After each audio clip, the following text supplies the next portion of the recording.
మళ్ళీ మీరు అబద్ధాలు చెప్తా ఉన్నారు, మా బృందాలను అక్కడ పోయినా ఇక్కడ పోయినా అని. మీ బృందాల టవర్ లొకేషన్లు ఇవ్వండి, బండి సాయి భగీరథ్ టవర్ లొకేషన్ తీయండి, ఇప్పుడు మీకు తెలిసిపోతుంది ఎక్కడ బృందాలు ఉన్నాయి. బండి సంజయ్ టవర్ లొకేషన్ తీయండి, 2 నిమిషాలు అర్థమైపోతుంది ఈ బృందాలు ఎవరి కస్టడీలు ఉన్నాయి. వాళ్ళు ఉంటే మీ కస్టడీలో ఉండాలి, లేకపోతే బండి సంజయ్ కస్టడీలో ఉండాలి. ఇది తెలంగాణ ప్రజలందరికీ కూడా తెలుసు.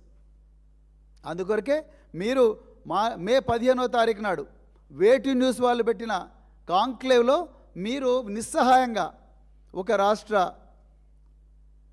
హోంమంత్రిగా 1,00,000 మంది పోలీసులకు బాస్గా మీరు అడుక్కుంటున్నారు ఒక నిందితుడి తండ్రిని, ఒక సహనిందితుడిని. బండి సంజయ్ ఏ విధంగా సహనిందితుడిది ఇప్పుడు నేను చెప్తా. ఒక సహనిందితుడిని, ఒక నిందితుడి తండ్రిని మీరు నిస్సహాయంగా అడుక్కుంటున్నారు, కాళ్ళ మీద పడి ప్రాధేయపడుతున్నారు. దయచేసి సరెండర్ చెయ్యి, నువ్వే ఇవ్వాలంటున్నావు, మళ్ళీ ఇవ్వాలి నువ్వే నాగాబందీలో దొరికిండు అంటున్నావు, నువ్వే సరెండర్ చేయమంటావు, అడుక్కుంటున్నావు, మళ్ళీ మీరే నాగాబందీలో దొరికిండు అంటున్నారు. ఇవన్నీ ప్రశ్నిస్తేనేమో మళ్ళీ నువ్వు పోలీసు ఉద్యోగం చేస్తావని మళ్ళీ నన్ను అంటున్నావు. మరి ఇన్ని అబద్ధాలు ఎందుకు చెప్పాలి? అదేవిధంగా మరి మీరు ఇలా తెలంగాణ ప్రజలకు ఇంకొక మాట కూడా అన్నారు, ఈరోజు ఇంకొక మాట అన్నారు. మరి తెలంగాణలో మైనర్ బాలిక మీద అత్యాచారం జరిగితే ప్రతిపక్ష నేత కేసీఆర్ గారు మాట్లాడారా అని అడిగారు మీరు. అయ్యా రేవంత్ రెడ్డి గారు, నేను ఒక్కటే మాట చెప్తా. మేము పార్టీలో ఒక జనరల్ సెక్రటరీ స్థాయిలో ఇన్ని నిజాలు తీసుకొచ్చి, కేసీఆర్ గారి ఆదేశాల మేరకు ఇన్ని నిజాలు తీసుకొచ్చి ప్రజల ముందర పెడితేనే నువ్వు మతి భ్రమించి మాట్లాడుతూ ఉన్నావు. ఇక కేసీఆర్ గారు దీని మీద మాట్లాడడం మొదలుపెట్టినట్టే నీ మైండ్ బ్లాక్ అయిపోతుంది. ఇక మీరు ముఖ్యమంత్రి కార్యాలయానికి రాలేరు, ఇక ప్రజలు పూర్తిగా ఏవయించుకుంటారు, మొత్తం కూడా కథమైపోతారు. మాకే నువ్వు మేము మాట్లాడే మాటలకే తట్టుకోలేకపోతున్నావు, మేము ముందర పెట్టే నిజాలకే మీరు తట్టుకోలేకపోతున్నారు.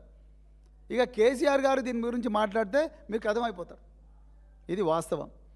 ఇక నేను ఇంకొకటి అడుగుతున్నా, మీరు ముఖ్యమంత్రి హోదాలో మీరు ఏమంటారు? మరి మేము ఆది చేసినాం, సత్వరంగా న్యాయం చేసినాం, అవి ఇవి అని అంటున్నారు కదా. మీరు ఇప్పటి వరకు కూడా సిట్ ఎందుకు వేయలేదు చెప్పండి?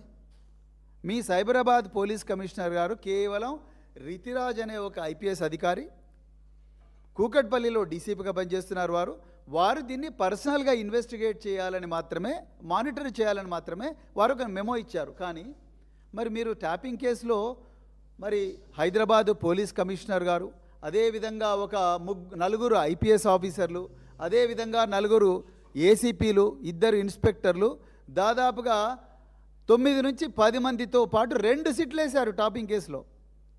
అంటే బీఆర్ఎస్ పార్టీ చెయ్యని నేరానికేమో 2 సిట్లు. ఒక మైనర్ బాలిక న్యాయం కోసం పోరాడుతుంటే, ఆమెకు అన్యాయం జరుగుతూ ఉంటే ఆ కేసు ఇన్వెస్ట్ చేయడానికి ఇప్పటికి కూడా సిట్ వేయడానికి మీకు చేతులు రాలేదు రేవంత్ రెడ్డి గారు. మీరు మళ్ళీ రాజకీయాలు చేస్తున్నట్టున్నారు. అసలు ఈ మాట మాట్లాడడానికి మీకు అర్హత కూడా లేదు. ఎందుకంటే ఈ అమ్మాయికి అన్యాయం చేసిందే మీ డిపార్ట్మెంట్, ఈ అమ్మాయికి అన్యాయం చేసిందే మీ పోలీస్ డిపార్ట్మెంట్. అది నేను ఇప్పుడు చెప్తా ఎట్లా అన్యాయం చేసిందనేది. అప్పుడు మీరు తేల్చుకోండి, మీరు రాజీనామా చేయాలన్నా లేదా నైతిక బాధ్యత వహించు. ఎక్కడ సిట్ వేసిండ్రు మీరు? సిట్లో కనీసం ఒక technical officer, cyber crime specialist, అదేవిధంగా ఒక పబ్లిక్ ప్రాసిక్యూటర్, వీళ్ళందరూ ఉండాలి కదా. ఇది దేశాన్నే అతలాకుతలం చేస్తున్న కేసు. కేంద్ర హోంశాఖ సహాయ మంత్రి సాక్షాత్తు ఆయన, వాళ్ళ కొడుకు, వీళ్ళందరూ ఇన్వాల్వ్ అయిన కేసు. దీంట్లో ఇంతవరకు మీరు సిట్ వేయలేదు.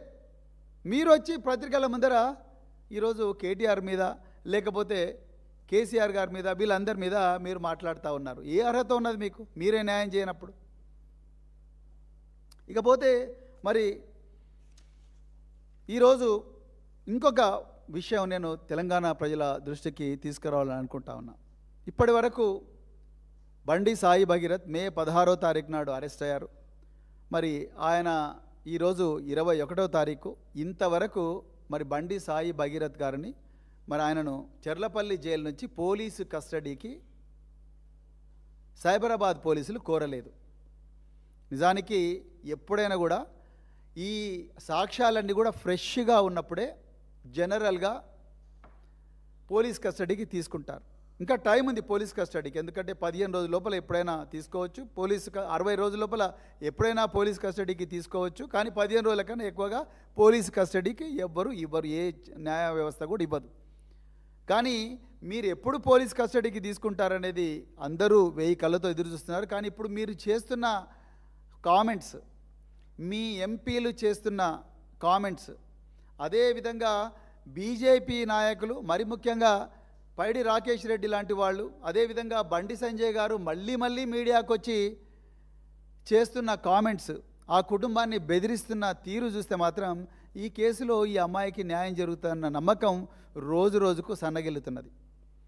వేరే కేసుల్లో అయితే ప్రతిరోజు కూడా రన్నింగ్ కామెంటరీ లాగా ప్రెస్సుకు లీకులు ఇచ్చే మీరు, అదేవిధంగా ప్రెస్ మీట్లు పెట్టే మీ ఆఫీసర్లు, ఈ కేసులో మాత్రం ఎవరు కూడా ఒక్క ప్రెస్ మీట్ కూడా పెట్టడం లేదు.